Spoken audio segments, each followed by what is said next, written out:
stratégies. Quelles sont les stratégies pour démontrer, c'est pas tant l'existence, parce que l'existence, fondamentalement, les dérivations formelles, si on a une bonne formulation, la solution explicite nous donne l'existence d'une solution. C'est pouvoir réellement démontrer que la formulation de l'équation caractérise la solution explicite, ça c'est un résultat d'unicité. Et au passage de stabilité, d'approximation par la dimension finie, etc., etc., etc. Alors, les stratégies pour l'unicité. Toujours A.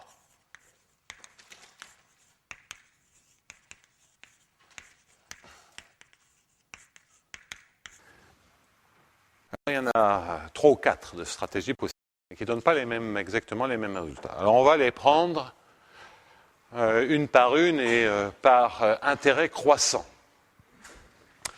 La stratégie petit i, et je n'en parlerai pas du tout, c'est de la vérification.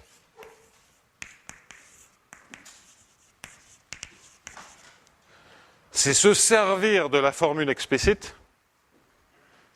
pour démontrer que toute solution est par exemple de la deuxième ou la troisième formulation.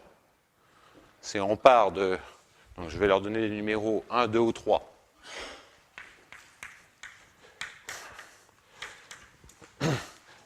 C'est étant donné une formulation, ça peut même être d'ailleurs 1, c'est de dire on se sert de la linéarité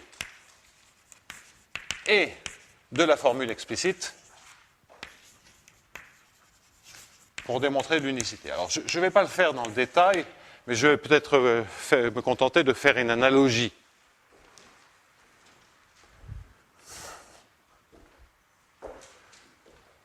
L'analogie que je vais donner, c'est toujours l'équation de UCLA, du sur dt égale du sur dx.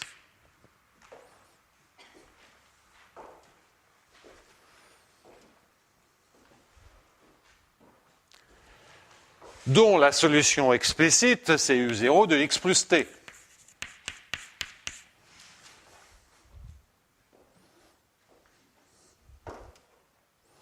Se servir de la formule pour démontrer l'unicité, c'est de prendre un U et de l'écrire sous la forme, je prends une solution quelconque et je fais un changement de variable. Je l'écris V de x plus t et de t.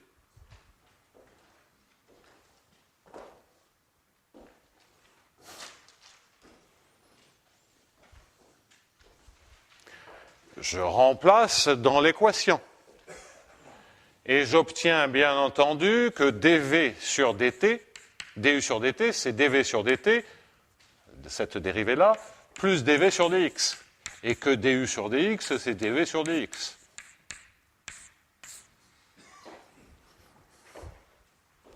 Ça fait dv sur dt égale à 0, donc v est donné par la formule. Donc v est indépendante du temps, donc u est bien donné par u0.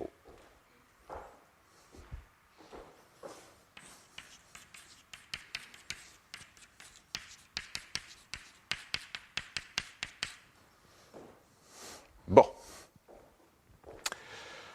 Donc effectivement, il y a un transport qui est fait, on se sert de ce transport, on dérive le long du transport et on obtient que effectivement c'est invariant le long du transport et donc c'est la solution.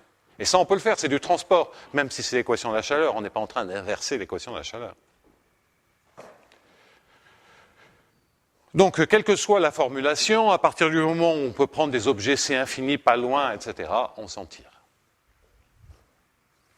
Donc ça, c'est une stratégie qui ne marche essentiellement que pour des équations linéaires, qui ne marche que pour des équations très simples.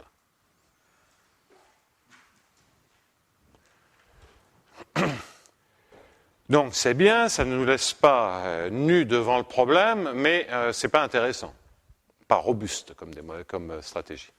C'est pour ça que je ne vais pas plus loin. Deuxième stratégie, basée sur la formulation 1. Et là encore, je ne vais pas détailler plus.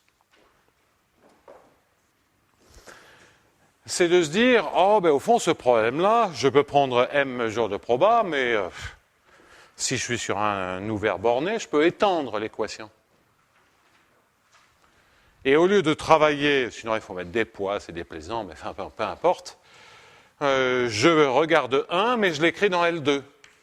Dans L2 de Q. Pas L2 de oméga. C'est-à-dire je prends des M dans L2.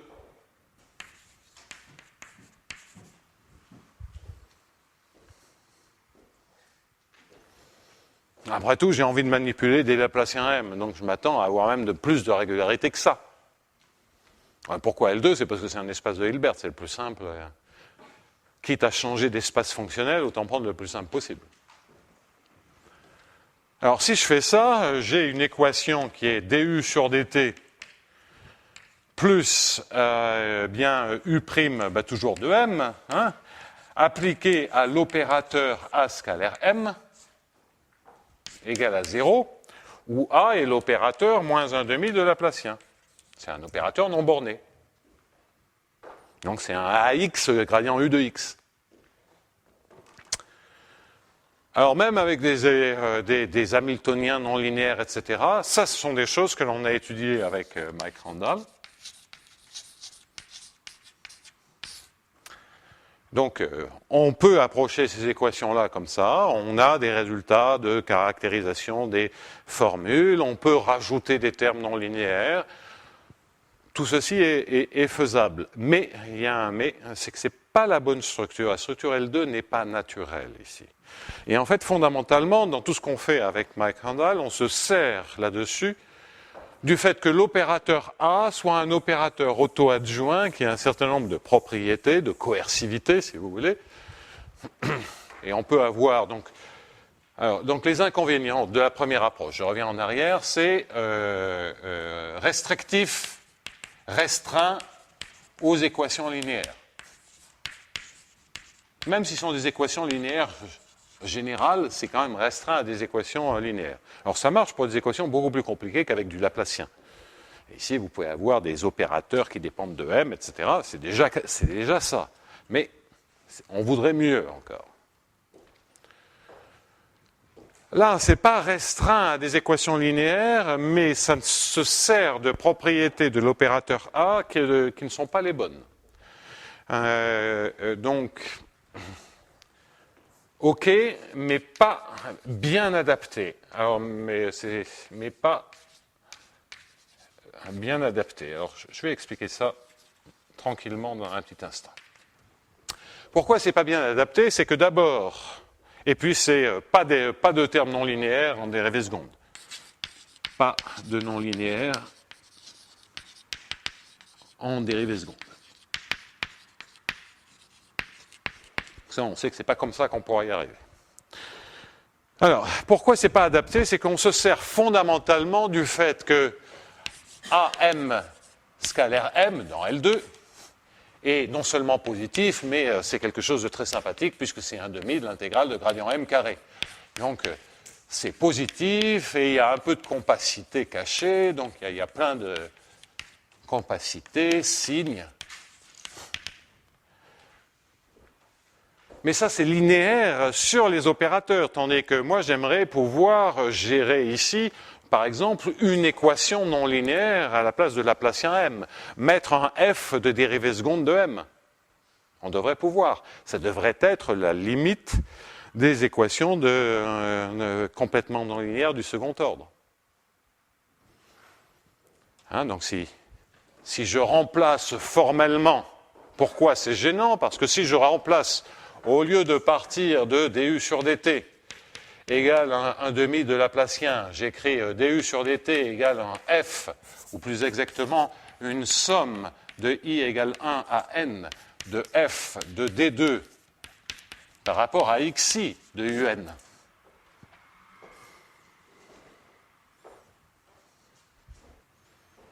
Et là, c'était juste l'opération linéaire, prendre la trace. Si je prends ça comme équation de départ,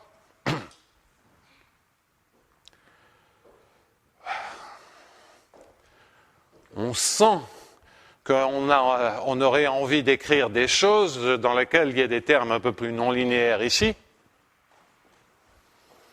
ou qu'on aurait envie d'écrire ici des f de d2u de x de t.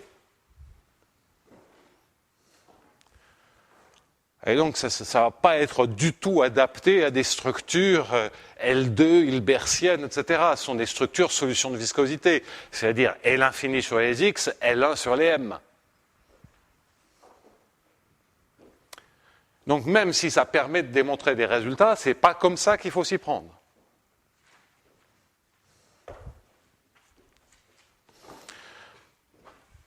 Ensuite, la troisième, donc ça c'est l'aspect I. La troisième approche, et chaque fois, vous voyez, on monte un intérêt, je vais gagner je vais y passer un peu plus de temps. Alors ensuite, la troisième stratégie, c'est de dire, bon ok, on va passer à 2, même formellement. Qu'est-ce qu'on aimerait faire? Alors, c'est une stratégie qui d'une certaine manière, utilise aussi bien ce point de vue-là que ce point de vue-là, à ceci près que là c'est un peu gênant à écrire dans l'espace des probabilités, mais si on travaille sur des M qui sont bien fichus, à chaque fois qu'on se dit on restreint notre attention à des M qui sont bien fichus, on peut l'écrire à ce niveau-là ou à ce niveau-là. Alors, des approches style solution de viscosité pour un Laplacien, et je vais vous montrer pourquoi ça s'effondre dès que ce n'est plus un Laplacien, ont été faites en se servant réellement de la structure espace de Wasserstein, etc., dans des contextes de grande déviation pour des équations dérivées partielles stochastiques par Katsoulakis et... Je ne me souviens plus du nom de son collaborateur. Jin.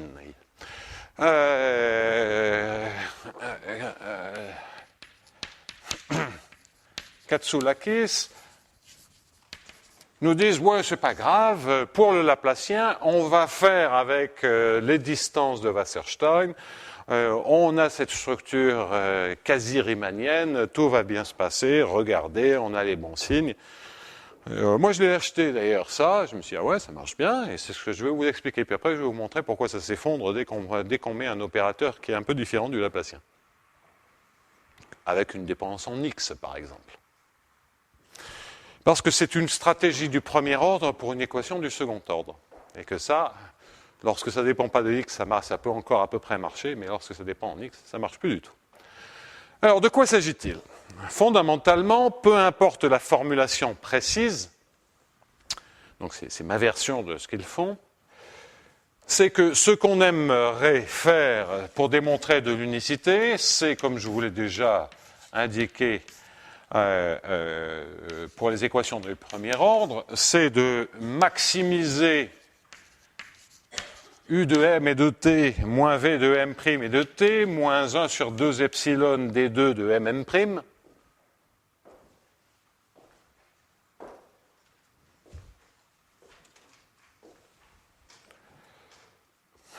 Et on va raisonner formellement pour qu'on voit comment les choses marchent. Et puis ensuite, il faut faire des perturbations pour être sûr qu'on a le droit d'écrire les choses au bon point. Mais après, c'est la technique. La technique solution de viscosité. Comme d'ailleurs là, il y a besoin, dans ces formulations même de solution de viscosité dans L2, il y a besoin de dire, en un point de maximum pour un certain nombre de classes de fonctions de thèse, grâce à cet opérateur, on sait que le point de maximum est mieux que L2, et s'il est mieux que L2, on peut parler de ce produit scalaire. Bon, donc ça flotte là aussi, mais on va se concentrer là-dessus. Et puis on fait un calcul un peu formel qui consiste à dire, bien à un point du maximum, que puis-je dire de cette différence du U' de M en M1, enfin en M0, le point de maximum 1/2 de Laplacien M0, moins V'. Donc, je répète, on a un point de maximum M0, M'0, T0. Et puis, formellement, on veut essayer de remplacer, de dire la dérivée en U, c'est la dérivée de D2, en faisant comme si c'était dérivable. C'est la dérivée de D2, et je lui applique son Laplacien M, la dérivée par rapport à M, puis je regarde la dérivée en M', et je lui applique le Laplacien M', Et puis on se dit, si c'est un point de maximum, normalement les dérivées sont égales. Bon, elles ne sont pas égales, parce que c'est quand même une direction, mais il se trouve que la différence a un signe. Et c'est ce signe que l'on va voir apparaître. Okay. Je vais vous expliquer formellement, rapidement, pourquoi ça a un signe. Alors, le plus simple, c'est quand même de se ramener encore à L2, mais c'est le même calcul. De faire donc comme on faisait la démonstration pour les équations de Hamilton-Jacobi et pour des équations avec un champ de vecteurs, des équations du premier ordre, à ceci près que ici c'est un opérateur du premier ordre singulier. Alors qu'est-ce que ça veut dire ça? Donc on réinterprète et on dit qu'on a un point de maximum.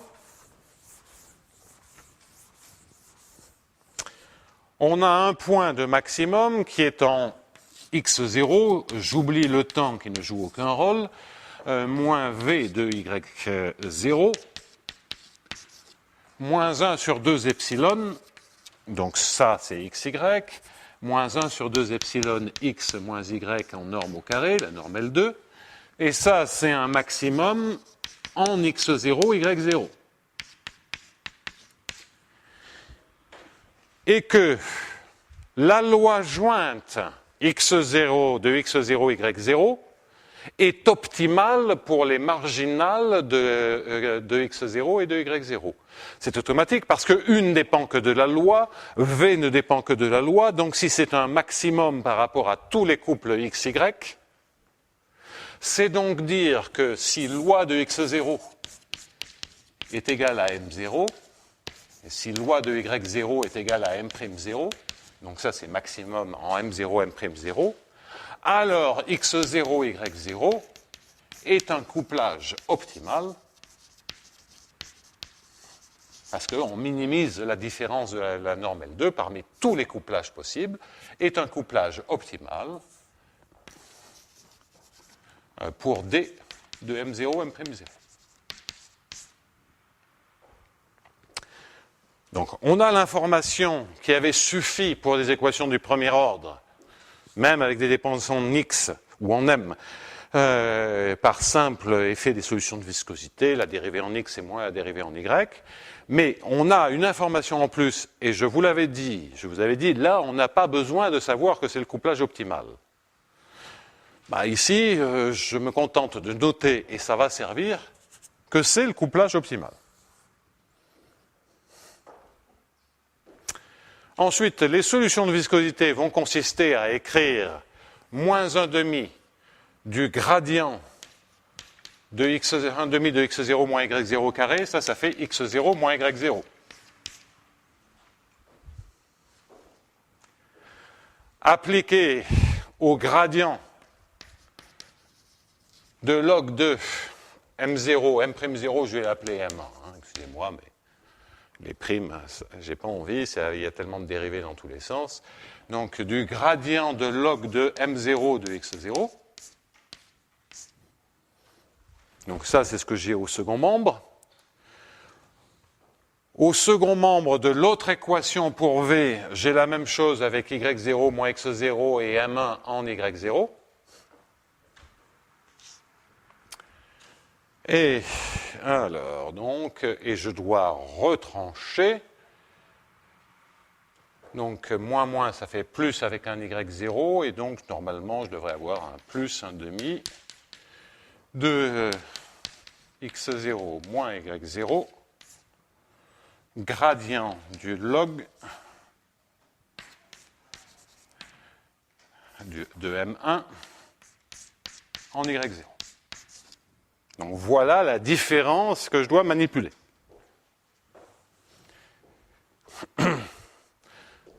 Alors quand j'avais un B, ça marchait tout seul, parce que j'avais un B de x0 moins B de y0, multiplié par x0 moins y0, je disais que B était Lipschitz, ça se majorait par du x0 moins y0 carré. La machine tournait. Mais là, j'ai un B qui dépend méchamment du log. Enfin, et surtout du gradient. Donc, cette loi optimale, je l'appelle pi. Donc, si je réécris tout par rapport à pi, Faisons le calcul. Ben, on va essayer de faire le calcul le plus explicitement possible.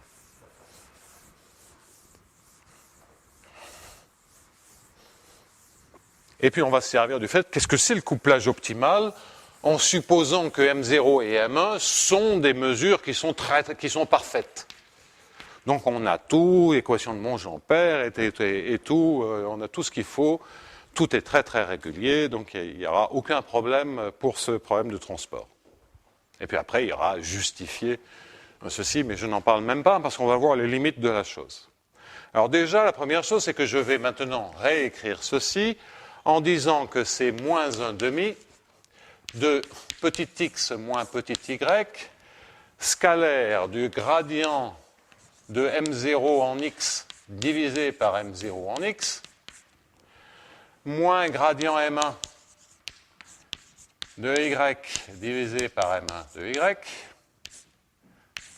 fois pi de xy dpi de xy.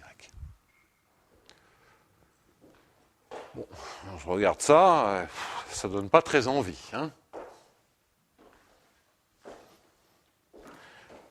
Mais qu'est-ce que c'est le pi optimal? Maintenant, je vais me servir du fait que pi est optimal. Le fait que pi soit optimal, ça veut dire qu'il y a, en dimension 1, ce sont des choses qui sont très très simples, il y a des choses bien connues, c'est que ce transport optimal, c'est une manière de prendre les x dans le support de M0 et de les envoyer dans des points du support de M1, et on les envoie par un opérateur monotone, et en fait par un opérateur qui est le gradient d'une fonction convexe. En dimension 1, c'est toujours le gradient d'une fonction convexe, c'est une propriété d'optimalité qui donne la convexité. Alors, il y a plein d'explications de ceci, ce sont des choses classiques. Et donc, tout ça pour dire que, je vais simplifier les écritures, pi, vous pouvez le voir comme étant un M0 de x et un delta en un point h de x, ou f de x. Oui, f de x en y, où f est le gradient d'une fonction convexe. Gradient phi, où phi est une fonction strictement convexe, fortement convexe, même dans les cas qui nous occupent. On est dans les cas très très très réguliers.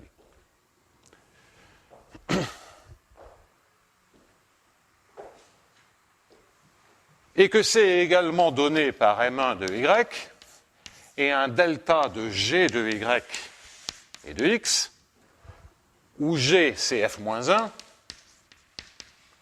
et c'est donc le gradient de la fonction convexe conjuguée.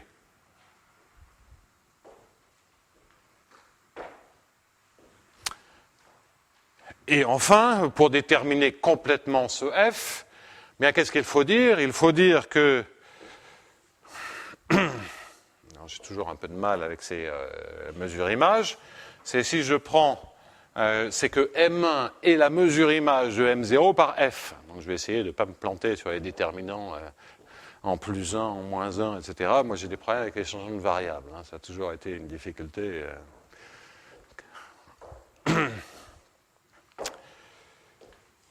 Donc, qu'est-ce que je voudrais écrire? Je voudrais écrire que intégrale de phi M1 de y, c'est 1 dy. Je voudrais poser y égale h de x, c'est un phi de h de x. Je veux dire que la mesure transportée, c'est du M0 de x. Donc c'est M1 de h de x, pardon. Je ne sais pas pourquoi j'appelle ça h, c'est f. Ensuite, c'est le déterminant de df, c'est-à-dire le déterminant de d de phi.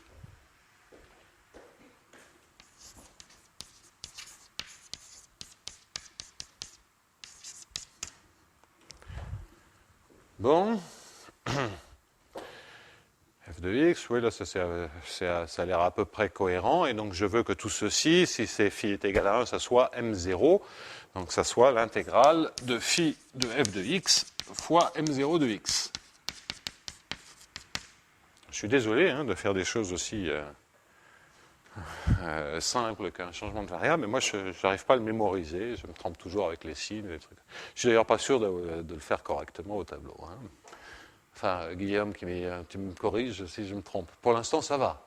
Bon.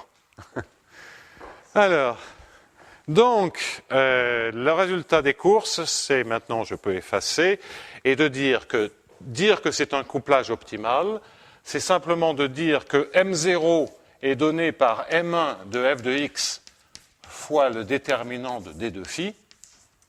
Et bien entendu, vous avez une expression, une formule symétrique pour M1 et M0. C'est-à-dire que M1, c'est un M0 de G de Y, déterminant de D2. Alors ça, je vais l'appeler psi. Psi égale phi étoile. Déterminant de D de psi en Y. Et voilà. Donc là, maintenant, on sait tout sur le couplage optimal. Dans un cas parfait, toutes les mesures sont bonnes. On essaie de comprendre pourquoi il y a une chance d'avoir l'unicité. Je te vois froncer les sourcils, là. Ah, c'est le bruit. Je suis désolé de gêner la musique agréable du néon. Bon. Alors, on revient maintenant à l'expression qui est au-dessus. On peut tout effacer. Donc, vous voyez qu'il y a beaucoup plus d'informations lorsque j'essaie de travailler en ce point de maximum x0, y0. Pour des équations du premier ordre, ça suffisait. Pour une équation comme ceci, j'ai a priori beaucoup plus d'informations dans le fait que ce soit le couplage optimal. Et alors, on va s'en servir. Faisons les calculs. Alors, je commence par le premier terme, égal. Moins 1/2, l'intégrale double. Le y, je me sers de cette expression. J'ai juste une masse de Dirac, donc l'intégration en y, je la fais tout de suite. Ça me fait moins 1/2 de x moins f de x, scalaire, le gradient de m0 de x. Et vous voyez que le pi, j'ai du m0 divisé par m0. Je vous avais dit, les divisions par m0, c'est jamais grave. Donc ça fait le premier terme. Le deuxième terme, c'est plus 1/2. Donc j'ai changé les signes, hein. C'est moins, je commence par y, par symétrie. Donc là, je vais avoir y moins g de y et du gradient de m1 par rapport à y par symétrie. Voilà, tout ceci est donné par cela. C'est déjà un peu plus agréable. Puis maintenant, je vais faire les changements de variables qui sont nécessaires. C'est-à-dire que le deuxième terme, je laisse tel quel, et le premier terme, bien, je le fais passer de M0 à M1. Alors, d'abord, excusez-moi, il faut que je fasse l'intégration par partie. Alors, ça fait la divergence. Donc, qu'est-ce que je fais? Je commence par faire l'intégration par partie. Ça me fait 1/2. Divergence de x, ça fait la dimension d. La moins divergence du gradient de phi, ça fait moins Laplacien phi. Fois m0. Et puis toujours par symétrie, moins 1/2 de l'intégrale de d moins Laplacien psi m0. Jusqu'à présent, tout va bien.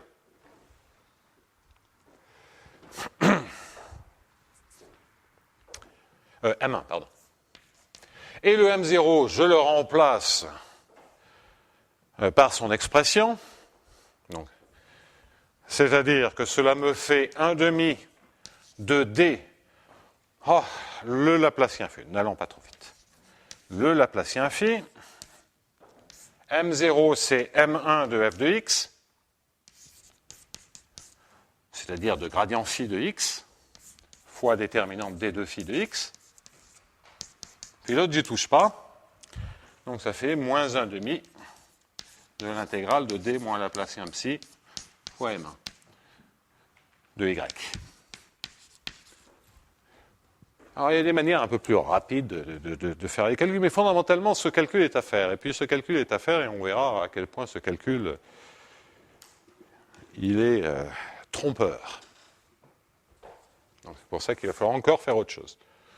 Je ne sais pas si j'aurai le temps et si vous aurez la force de résister pour attendre autre chose aujourd'hui. Je pense toujours que je vais vous raconter moins de choses que ce que je finis par vous raconter. OK. Alors là, on fait un changement de variable, c'est fait pour, et ça c'est un M1, oui. Donc quand je fais le changement de variable, qu'est-ce que j'obtiens? J'obtiens, sur la première ligne, je pose y égale gradient phi de x. Donc le résultat de ce long calcul, c'est quoi? C'est qu'on récupère 1/2. On va avoir l'intégrale de M1 de y, parce que j'aurai un M1 de y ici. Tout ça, ça va devenir M1 de y dy. Et donc, je vais avoir un M1 de y commun. Et j'ai un 1/2 commun. Je me demande... Oui, j'ai fait une erreur de signe tout à l'heure. Je pense que j'ai fait une erreur de signe. Tout au début. Tout au début, c'est à cause du mont x moins y. Donc j'avais un moins 1/2 de x moins y. Tout au début, il y a une erreur de signe. Moins 1/2 de x moins y log, gradient du log de m0, hein, c'était ça que j'avais. Ça, c'était pour l'équation en x. Pour l'équation en y, j'ai un moins 1/2 de y moins x, gradient log de m1. Et je retranche ceci moins ceci. Donc plus, donc ça fait moins moins. Ça me semblait bien. Donc désolé, mais il y a, toujours sur le M1, il y a un moins. Parce que 3 signes moins, ça fait un signe moins.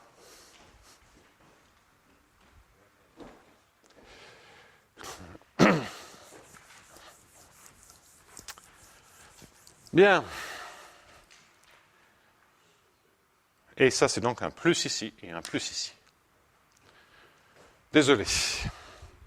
Sinon, il y avait un souci.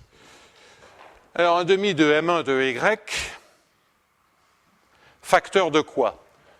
Facteur de 2D moins Laplacien psi. On est bien d'accord? Moins Laplacien phi au point, c'était en x, qui est donc gradient psi de y. Donc c'est moins Laplacien phi, le gradient psi de y. Phi et psi sont des fonctions convexes conjuguées. Donc ce que vous avez ici, ce n'est rien d'autre que moins la trace de 1 sur la dérivée seconde de psi en y. Les gradients sont des fonctions inverses, et donc les dérivées secondes, c'est les inverses algébriques.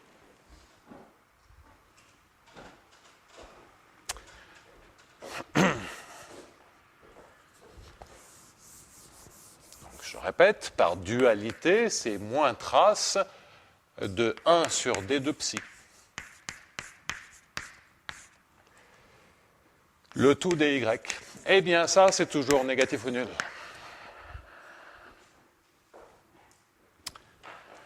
Donc, on fait tout le calcul en se servant de toutes les propriétés d'optimalité. Je vais résumer.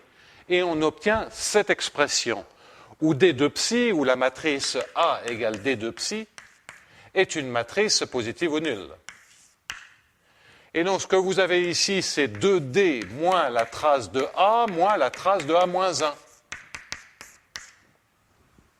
Même strictement positive. Eh bien, 2D est toujours inférieur, c'est-à-dire la trace de l'identité, est toujours inférieure à 1/2 de la trace de A plus la trace de A moins 1. Là, on commence à voir des choses qui ressemblent plus à des inégalités qui semblent vraies. Ça, c'est pourquoi c'est vrai. C'est simplement parce que maintenant, vous écrivez les valeurs propres. C'est que ici, vous avez la somme de I égale 1 à D. de lambda i plus lambda i moins 1 sur 2, et que chacun de ces trucs-là, c'est toujours supérieur ou égal à 1. Donc c'est la vieille inégalité habituelle, hein. X plus 1 sur X, 1 demi de X plus 1 sur X, c'est toujours supérieur ou égal à 1. C'est du Cauchy-Schwarz. Ouf! Alors quand on voit ça, c'est absolument remarquable. Vive l'espace de Wasserstein et les distances de Wasserstein et tout, c'est magnifique. Cette observation faite par de nombreux auteurs, parce que c'est en fait lié aux propriétés du flot de la chaleur pour l'équation de Wasserstein, c'est une version duale des propriétés de contraction. On retourne l'information. Mais c'est une escroquerie. Et on le sait bien. C'est parce que si on remplace l'équation de la chaleur par d'autres équations, ben, ce n'est pas contractant. Et donc, ce que ça veut dire, une escroquerie au sens, en termes d'expliquer des équations comme ceci dans l'espace des probabilités. Parce que dès que maintenant ça marche, magnifique, on peut faire des théorèmes d'unicité, mais dès que vous remplacez le Laplacien par le moindre opérateur dépendant de x, ça s'effondre. Et ça, on le sait. On sait bien qu'il y a des difficultés avec les distances de Wasserstein et des opérateurs un peu plus compliqués. Donc, ce n'est pas le bon argument. Alors, avant même, concluons là-dessus. Là, on a effectivement que ce qui, dans le cas du premier ordre, on pouvait majorer par des techniques de solution de viscosité, dans le cadre du Laplacien et du Laplacien pur, en fait, d'un opérateur du second ordre à coefficient constant, c'est-à-dire à des rotations et dilatations près, un Laplacien ou un Laplacien partiel. Donc, dans ce cas-là, on a effectivement, grâce au fait que c'est le couplage optimal, un signe qui est le bon signe pour l'unicité. Donc, sous ça, c'est une conséquence du couplage optimal. Et OK pour Laplacien M. Bon. Alors, ça c'est bien gentil. Mais quand on vient des EDP, on se méfie toujours un peu. Parce qu'on a tellement l'habitude de rien comprendre qu'on cherche toujours l'endroit où, quand on a compris quelque chose, on se dit toujours, on a dû louper quelque chose. Enfin, ça dépend du caractère plus ou moins égocentrique du chercheur. Donc, en général, il y a 5 minutes pendant lesquelles il croit avoir découvert les secrets de l'univers, et puis au bout de 5 minutes, il commence à se dire, au fond, mais j'ai rien compris, pourquoi ça marche? Alors, pourquoi ça marche? Ça marche, mais ça marche parce que c'est fondamentalement le fait qu'on ait un certain nombre d'équations qui ont des propriétés de contractivité de distance pour la distance de Wasserstein, et que, bon, les choses sont un peu plus compliquées dès qu'on va passer à des phénomènes non linéaires. On pourrait tordre les métriques en dimension 1 pour avoir à peu près n'importe quel opérateur. On peut toujours se livrer à des jeux bizarroïdes. Mais fondamentalement, il y a des limites à ça. Donc, je repars en arrière. Je reprends dun sur dt moins somme sur les i égale 1 à n. Au lieu de mettre maintenant le Laplacien en xi, je vais mettre un opérateur un peu plus compliqué. Je vais mettre un AKL de xi pour commencer. Je pourrais avoir ici un AKL de xi et de 1 sur n-1 somme sur j différent de i de delta xj pour avoir la symétrie. Pour l'instant, je le vire, celui-là. Rassurez-vous, il reviendra plus tard. Enfin, rassurez-vous, c'est une manière de parler. Hein. Alors, ensuite, c'est d2un sur dxik dxil égale à 0. Alors, ça fait beaucoup de i, de k, de l. Donc, les xi, c'est des blocs de variables. Les k et les l, c'est les coordonnées de chacun de ces blocs de variables. Alors, on va le faire en dimension 1 pour simplifier les notations. De toute façon, le calcul qui est fait là-bas, on verra bien les difficultés en dimension 1. C'est donc un DUN sur DT. Chacun des blocs de variables est de dimension 1. Les XI sont de dimension 1. Donc, ce que j'ai ici, c'est un A de XI, D2UN sur DXI carré.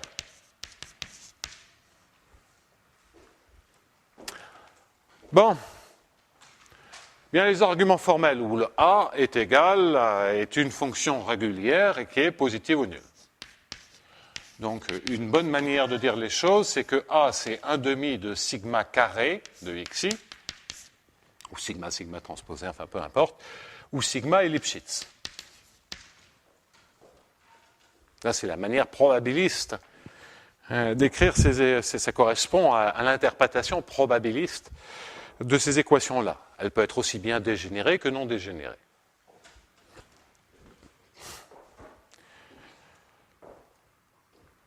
Qu'est-ce que je dois récupérer à la limite? Bien, ce que je dois récupérer, c'est un U de M et de T qui est égal à un U0 de M de T,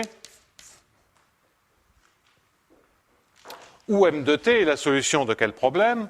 Bien, où M de T résout dm sur dt. Alors, je vais mettre le 1/2 là, sigma carré. Donc, le dm sur dt est égal à 1/2. L'équation duale, c'est d2 adjointe, c'est d2 sur dx2 de am.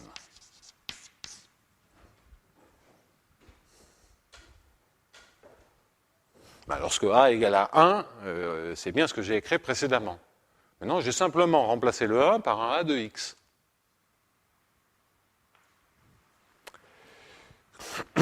Et la raison est toujours la même, c'est-à-dire que si vous prenez l'équation duale sur les mesures, les Mn,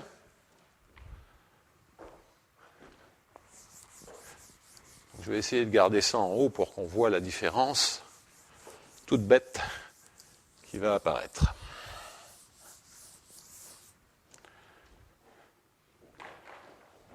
Bien, simplement lorsque j'écris dmn sur dt et je prends maintenant l'équation duale, c'est-à-dire moins 1/2 de somme de i égale 1 à n de d2 sur dxi carré de a de xi mn, j'ai effectivement des solutions particulières et par le théorème de Hewitt et Savage ou par dualité, il suffit de comprendre celle-là, j'ai des solutions particulières qui gardent la factorisation, c'est-à-dire mn égale le produit de i égale 1 à n des m de xi et de t. Ça marche exactement pareil. Donc formellement, on s'attend à avoir exactement le même problème, à ceci près que le Laplacien est remplacé par quoi? Eh bien, il est remplacé par le Laplacien AM.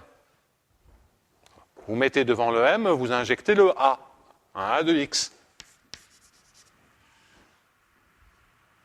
Au lieu que ça soit 1, ça peut être une fonction d'ailleurs strictement positive, si vous voulez ne pas avoir de soucis avec les dégénérescences. Et d'ailleurs, vous voyez ce que je vous disais tout à l'heure, hein, c'est que le Laplacien AM, comme opérateur dans L2, c'est pas bon. C'est bon dans L1, par dualité avec L infini. Alors ici, de quoi s'agit-il? C'est le gradient, fondamentalement, il s'agit du gradient de AM divisé par M. Ça, on le verra la semaine prochaine. Hein, je ne finirai pas aujourd'hui. Je vais me contenter de m'arrêter là. Ça, c'est à suivre. La bonne formulation, c'est la semaine prochaine. Gradient AM sur M. Bon, ça paraît pas, on ne paraît pas avoir changé grand-chose. Alors maintenant, on refait tout le calcul. Alors, de mémoire, je prends des risques. Le 2D, non, je ne peux pas le faire aussi rapidement. Je m'en sortirai pas. Donc j'ai l'intégrale de x moins y, qui est un x moins gradient phi de x, multiplié par gradient de a de x m0 de x, plus l'intégrale de y moins gradient psi de y, qui est gradient de A de Y, M1 de Y. Dx dy. Donc, lorsque A est égal à 1, je faisais toutes les intégrations par partie. La dernière m'aboutissait à et le changement de variable, et on avait gagné.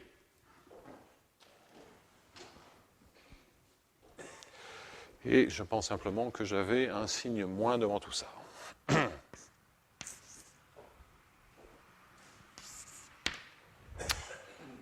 Donc, l'aspect changement de variable, ben, on voit que... Donc, on aboutit maintenant à ceci. Ceci est égal à l'intégrale de d moins Laplacien phi de x. Donc, ça, c'est pareil. Fois a de x, fois m0 de x.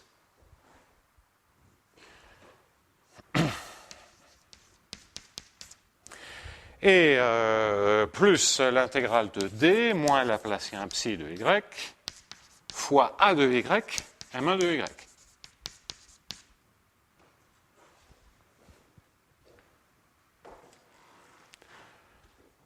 Bon.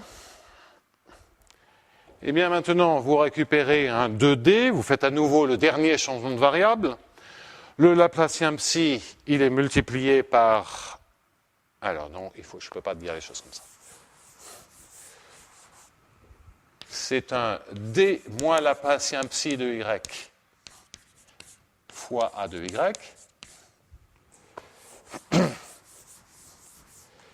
Et c'est un plus D moins la trace de 1 sur D2 psi en Y. Ça, c'est toujours vrai, oui. Qui est multiplié, donc tout ça, c'est M1 en facteur. Donc D moins Laplacien psi de Y, avant j'avais 1, ici j'avais D moins la trace de 1 sur D2 psi de Y multiplié, avant j'avais 1, et j'ai maintenant l'analogue du A de X qui est gradient psi de Y égale X. Y. Bon, ben, l'inégalité de négativité, elle est fausse. Elle est fausse et c'est un peu... On pourrait se dire, oui, mais peut-être qu'on peut récupérer du x moins y. Oui, mais on peut récupérer du x moins y fois du Laplacien phi. Donc si on optimise réellement cette inégalité, il ne semble pas vrai que ceci puisse se majorer indépendamment de tout par C0 fois x moins y carré, ou C0 fois, pour être tout à fait spécifique, avoir la distance, il faudrait ici un x moins gradient psi en y au carré m1.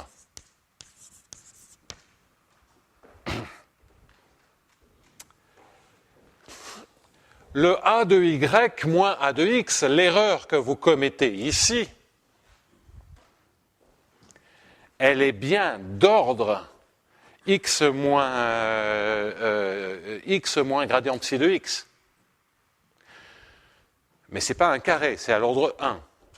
Et elle multiplie des choses dans lesquelles apparaît du Laplacien psi.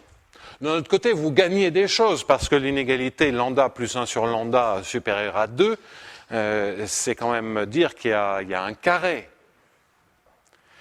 Mais c'est homogène en phi, donc vous ne pouvez pas vous débarrasser complètement.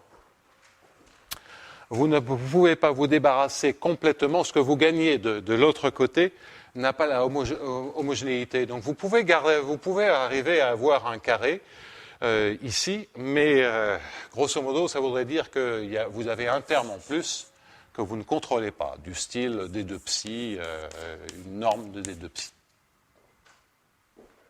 Que la meilleure inégalité algébrique que l'on puisse obtenir, c'est pas du x moins y carré, c'est un truc comme ça, mais il reste des informations qui sont des informations sur lesquelles, là, vous n'avez pas de contrôle. Donc c'est toujours très difficile qu'une démonstration ne marche pas, en tout cas, là, il y a un problème. Oui. C'est la même difficulté que dans le cadre de dimension finie, quand f de d2u c'est facile, mais f de x d2u, il faut bien les chiffres. C'est pire que ça. C'est en fait la même difficulté qu'entre prendre une équation du premier ordre et une équation du second ordre. Donc quand tu as une équation du second ordre, ça marche plus ou moins. Donc là, on est intermédiaire entre une équation du premier ordre et du deuxième ordre. C'est pas vraiment du deuxième ordre parce que c'est très particulier, mais c'est pas vraiment aussi du premier ordre parce que c'est très singulier. Donc ça arrive encore juste à passer avec un Laplacien. Mais dès qu'on met indépendance en x, ça passe plus. Et il va falloir faire une vraie démonstration du second ordre. Voilà, alors il y a peut-être d'autres manières de s'en tirer. En dimension 1, certainement en changeant la métrique. C'est-à-dire que si on se place dans la bonne métrique, on va incorporer le A dans la nouvelle métrique. Mais en dimension supérieure, ça va commencer à poser des problèmes. Et puis ça a un coût de changer de métrique. En termes de régularité, c'est pas net. Et puis après, si vous voulez arriver à des équations non linéaires, vous pouvez oublier. Donc c'est pas comme ça qu'on va aller comprendre des f de D2m ici. Enfin, ou les équations qui devraient correspondre à f de D2u. Ce n'est pas des f de D2m, c'est la linéarisée.